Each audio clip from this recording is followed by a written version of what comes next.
ನಿರ್ಮಲಾ ಸೀತಾರಾಮನ್ ಅವರು 9 ಬಜೆಟ್ ಕೊಟ್ಟಿದ್ದಾರೆ.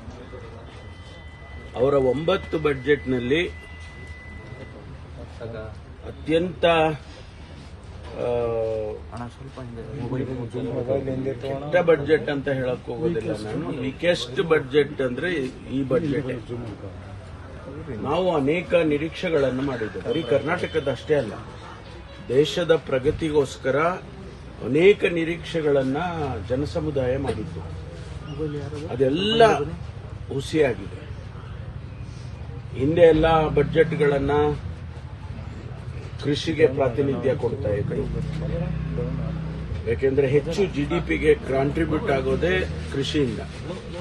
ಅದಕ್ಕೆ ಹೆಚ್ಚು ಒತ್ತು ಕೊಡೋರು, ಕೈಗಾರಿಕೆಗೆ ಒತ್ತು ಕೊಡೋರು.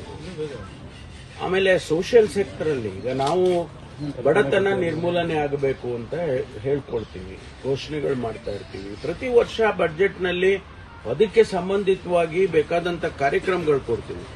ಈಗ ಉದಾಹರಣೆಗೆ ಎಂಪ್ಲಾಯ್ಮೆಂಟ್ ಗ್ಯಾರಂಟಿ ಕೊಟ್ಟಿದ್ದೇನಕ್ಕೆ?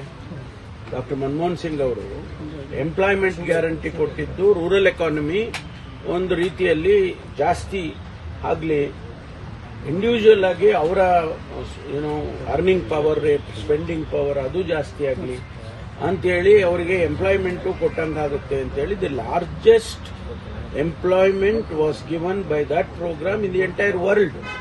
ಇಡೀ ಪ್ರಪಂಚದಲ್ಲಿ ಅಂತ ಒಂದು ಯಾವುದು ಕಾರ್ಯಕ್ರಮ ಎಲ್ಲೂ ಇರ್ಲಿಕ್ಕಿಲ್ಲ. ಅದೆಲ್ಲ ಇವತ್ತು ಗಾಳಿಗೆ ತೂರ್ಬಿಟ್ಟು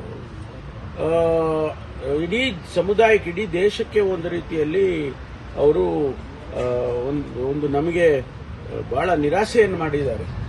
53.5 ಲಕ್ಷ ಕೋಟಿಯಲ್ಲಿ 16 ಲಕ್ಷ ಕೋಟಿ ಸಾಲ, 16 ಲಕ್ಷ ಕೋಟಿ ಸಾಲ. ನಮಗೆ ಹೇಳ್ತಾರೆ ಇಲ್ಲಿ ಅಸೆಂಬ್ಲಿಯಲ್ಲಿ, ನೀವು ಸಾಲ ಮಾಡಿದಿರಿ. ಅಷ್ಟು ಸಾಲ ಮಾಡಿಕೊಂಡು ಏನು ನಾವು ಜನಸಮುದಾಯಕ್ಕೆ ಕೊಟ್ಟಿದ್ದೀರಾ ನೀವು ಅಂತ ಹೇಳಿ ಪ್ರಶ್ನೆ. ಕರ್ನಾಟಕಕ್ಕಂತೂ ಏನೂ ಇಲ್ಲ, ಝೀರೋ. ಅದ್ಯಾವ 2 ರೈಲ್ ಬಿಡ್ತಾರೆ.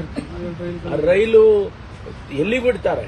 ತಮಿಳುನಾಡುಗೆ ಒಂದು, ಮತ್ತೆ ಹೈದರಾಬಾದಿಗೆ ಒಂದು. ಅವ್ರಿಗೆ ಬೆನಿಫಿಟ್ ಆಗ್ತದೆ. ಬೆಂಗಳೂರಿಂದ ಜನ ಹೋಗೋದು ಹೈದರಾಬಾದಿಗೆ, ತಮಿಳುನಾಡಿಗೆ ಅವರಿಗೆ ಆಗ್ತದೆ. ಅದರಿಂದ ಯಾವುದೂ ಇಲ್ಲ. ಕರ್ನಾಟಕಕ್ಕಂತೂ ಯಾವುದೂ ಕೂಡ ನಮಗೆ ಹೇಳ್ಕೊಳ್ತಕ್ಕಂಥದ್ದು ಒಂದೇ ಒಂದು ಸಿಂಗಲ್ ಪ್ರೋಗ್ರಾಮ್ ಕೊಟ್ಟಿಲ್ಲ. ನಮಗೆ ನೀರಾವರಿ ಕೊಡಬೇಕಿತ್ತು, ನಮಗೆ ಇನ್ಫ್ರಾಸ್ಟ್ರಕ್ಚರಿಗೆ ಕೊಡಬೇಕಾಗಿತ್ತು, ಅಗ್ರಿಕಲ್ಚರ್ ಸೆಕ್ಟರ್ನಲ್ಲಿ ಇಡೀ ದೇಶಕ್ಕೆ ಕೊಡಬೇಕಾಗಿತ್ತು. ಯಾವುದು ಕೊಡದೇನೆ ಸುಮ್ಮನೆ ಇದು ಒಂದು ಬಜೆಟ್ ಅಂತ ಕರಿಬೇಕಾಗಿದ್ದಾನೆ. ಸೆಲೆಬ್ರೇಷನ್ ಮಾಡ್ತಿದ್ದಿಲ್ಲ. ಯಾವ್ದನ್ನ ಕಡಿಮೆ ಮಾಡಿರೋದ್ ಲಿಸ್ಟ್ ನೋಡಿದ್ರ? ಬೆಂಕಿಪಟ್ಟಣ, ಪ್ಲಾಸ್ಟಿಕ್, ಇಂಥವಕ್ಕೆ ಕಡಿಮೆ. ಔಷಧಿಗಳಿಗೆ ಇವಕ್ಕೆಲ್ಲ ಸ್ವಲ್ಪ ಮಾಡರೇಟ್ ಆಗಿ ಮಾಡಿದ್ದಾರೆ. ಆದ್ರೆ ಈ ಪ್ರೋಗ್ರಾಮ್ಸ್ ಕೊಡಬೇಕಲ್ಲ. ನಾವು IITಗಳು ಎಕ್ಸ್ಪೆಕ್ಟ್ ಮಾಡಿದ್ದೋ, IIMಗಳು ಎಕ್ಸ್ಪೆಕ್ಟ್ ಮಾಡಿದ್ದೋ.